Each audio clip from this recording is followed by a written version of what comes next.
સર્વને મારા જય શ્રી કૃષ્ણ।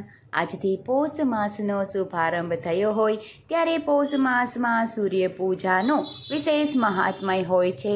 સૂર્ય પૂજા કરવાથી આખું વર્ષ સ્વાસ્થ્ય સારું રહે છે। હિન્દુ પંચાંગ પ્રમાણે આ મહિનામાં હેમંત ઋતુની અસર સૌથી વધારે રહે છે, એટલે વાતાવરણમાં ઠંડક વધી જાય છે।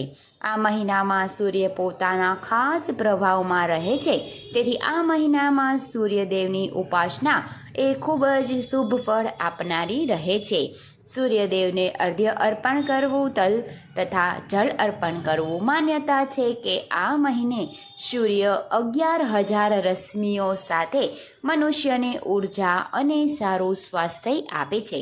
આથી પૌષ માસમાં જો સૂર્યદેવનું નિયમિત ઉપાસના કરવામાં આવે તો આખું વર્ષ નિરોગી રહે। તો બધાને મારા જય સૂર્યનારાયણ।